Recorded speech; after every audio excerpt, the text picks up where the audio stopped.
किसी के माँ का इंतकाल हो जाए, किसी के बाप का इंतकाल हो जाए, किसी के भाई का इंतकाल हो जाए, किसी के बेटे का इंतकाल हो जाए, तो उसको रोना आता है, आंखों में आंसू आते, कुरान शरीफ पढ़ा जाता है, दुआएं करता है, मौला तू मगफिरत फरमा दे। मगर वहीं पे उसके सगे भाई का इंतकाल हो चुका हो, किसी के भाई का इंतकाल हो चुका हो, उसका भाई दुनिया से जा चुका हो। अब मुझे बताओ, तुम्हारे यहाँ बस्ती में कोई इंसान ऐसा है जो अपने मरे हुए भाई का गोश्त नोच नोच के खाता हो? जिसका भाई मरा हुआ लेटा हो वो अपने मरे हुए भाई का गोश्त नोच के खाता हो? बोलो, तुमने किसी ने कोई इंसान देखा ऐसा? बोलो, आज तक तुम्हारे यहाँ कोई ऐसा मिला? हाँ या ना बोलो, कोई मिला? नहीं मिला जो अपने मरे हुए भाई का गोश्त नोच के खाता हो। प्यारे, कितना नीच इंसान होगा, कितना जलील इंसान होगा, कितना खराब इंसान होगा, कितना बेकार इंसान होगा जो अपने मरे हुए भाई का गोश्त नोच के खाता हो। मैं पूछना चाहता हूं, अगर तुम्हें कोई इंसान ऐसा मिल जाए जो अपने मरे हुए भाई का गोश्त नोच के खाता हो, बोलो तुम क्या उससे दोस्ती करोगे, उससे रिश्तेदारी करोगे, उससे प्लेट में साथ में खिलाओगे, उसे दस्तरखान पे बिठा लोगे, उसे गले में हाथ डाल के उसके साथ घूमोगे? बोलो, कोई इंसान ऐसा करेगा? उससे रिश्तेदारी करेगा जो अपने मरे हुए भाई का गोश्त खाता हो? कोई भी दोस्ती करने के लिए तैयार नहीं है।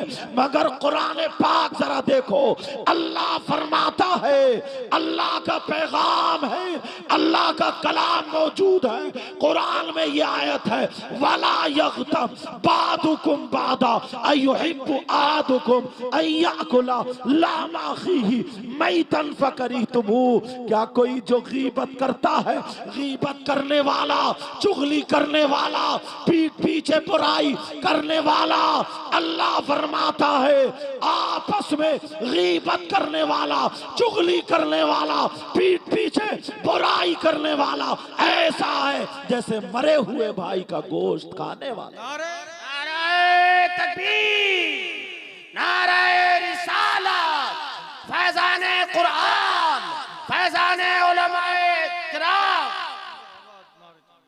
गला खराब है मगर कोई बात नहीं, आहिस्ता बोलूं, जरा तवज्जो से सुन ले।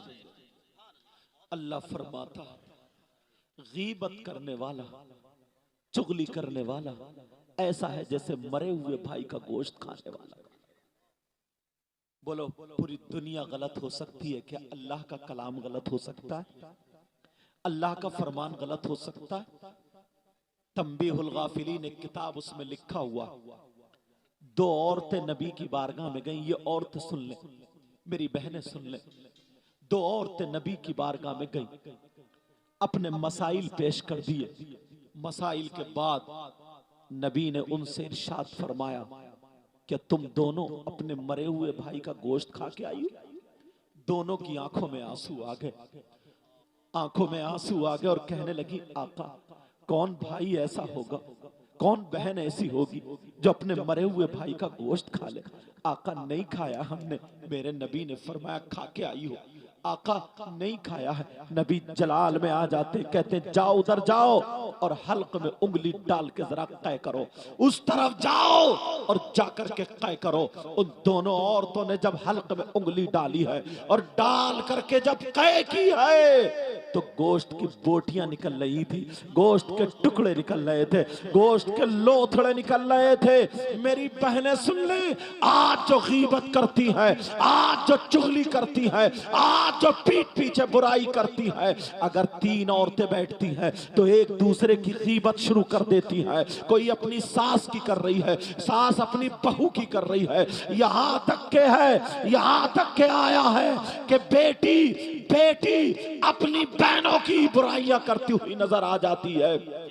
अब जरा सुनो, मेरे नबी की बारगाह में वो दोनों रो करके आ जाती है और कहती है आका कसम है रब्बे काबा की, कसम है रब्बे जुलजलाल की, आका आज हमने गोश्त नहीं खाया है, आज हम सब्जी से खा करके आए हैं, मुर्दार गोश्त तो अलग रहा, हमने हलाल भी नहीं खाया है। मेरे नबी फरमाने लगे, आका फरमाने लगे मुझे मालूम है तुमने गोश्त नहीं खाया है, मगर जब घर से चली थी, जब घर से चली थी, एक दूसरे से मिली थी, तो तीसरी औरत की गीबत करती हुई आई थी, चुगली करती हुई आई थी, जैसे गीबत करती हुई आई, चुगली करती हुई आई, अगर मना करोगी तो मैं उसका नाम भी बता दूंगा।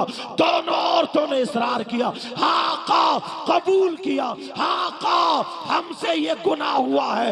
नबी ने फरमाया सुनो, गीबत करना, चुगली करना ऐसा है जैसे मरे हुए भाई का गोश्त खाना।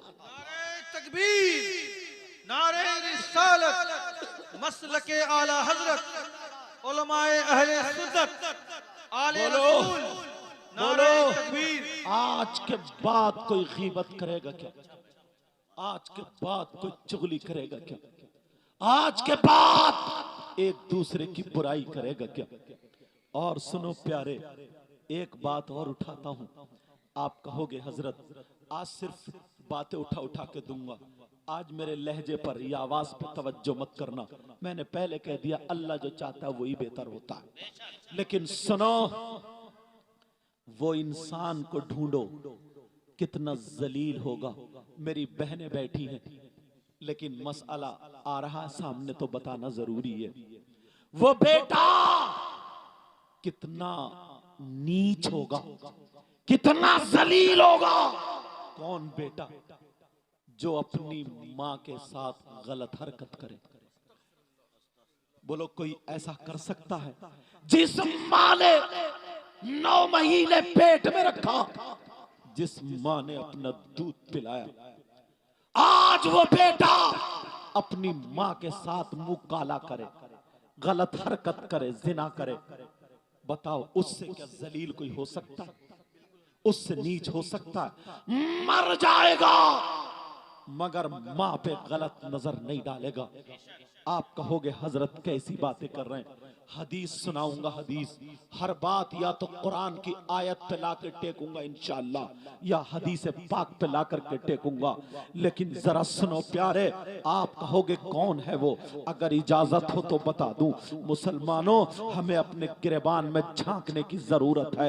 एक मर्तबा शरीयत मुस्तफा का आईना देखने की जरूरत है, जिसमें हमें अपना सुरमा नहीं दिखेगा, जिसमें हमारे बाल नहीं दिखेंगे। प्यारो सुनो, वो कौन बेटा है, वो कौन ऐसा बुरा बेटा है जो अपनी मां के साथ गलत हरकत करे?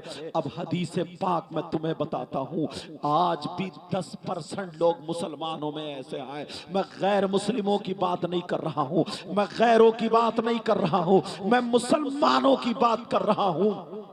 10% मुसलमान ऐसे हैं। आप कहेंगे कौन है? जरा सुनो, तुमने नाम सुना होगा सूद और ब्याज का, तुमने नाम सुना होगा सूद और ब्याज का।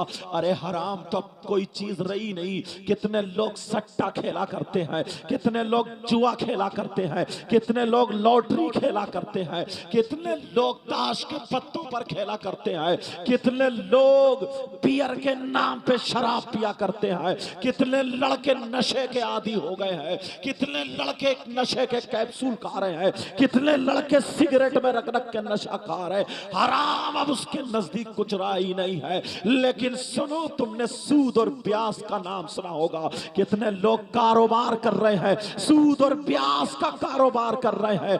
10,000 रुपए फसल में दे दिए, 12,000 रुपए लिए, 15 दे दिए, 18 लिए, 20 दे दिए, 21 दिए।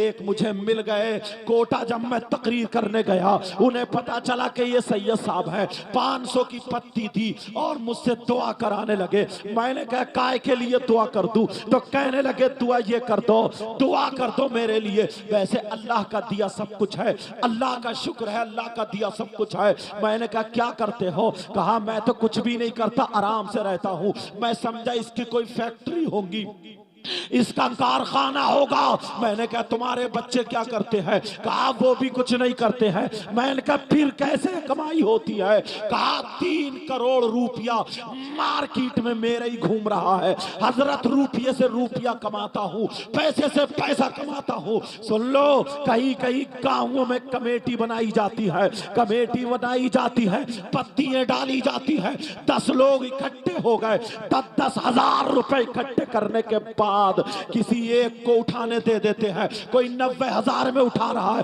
कोई 80 हजार में उठा रहा है। कमो बेशी के साथ अगर करोगे तो ये भी नाजायज और हराम है। हाँ, अगर पूरे के पूरे अगर कुरानदाजी के साथ या वैसे ही किसी को दे दो तो ये जायज है। लेकिन सुनो, नबी फरमाते हैं सूद और ब्याज के बारे में, सूद और ब्याज का कारोबार करने वाले, सूद और ब्याज का रुपया लेने और देने वाले, नबी फरमाते हैं इसका जो गुनाह है, इसका जो पाप है, उस गुनाह के 70 हिस्से हैं, उस गुनाह के 70 दराजात हैं। समझाने के लिए बोल रहा हूं, इतना बड़ा 70 टुकड़े, 70 हिस्से, 70 दराजात यहां पर लाइन से रखे हैं। आमना के लाल फरमाते हैं उन 70 दर्जों में जो सूद और ब्याज का गुनाह है, उस गुनाह के उन 70 दराजात में सबसे छोटा वाला दर्जा जो है उसका गुनाह और पाप ऐसा है जैसे सगे बेटे का मां के साथ जिना का।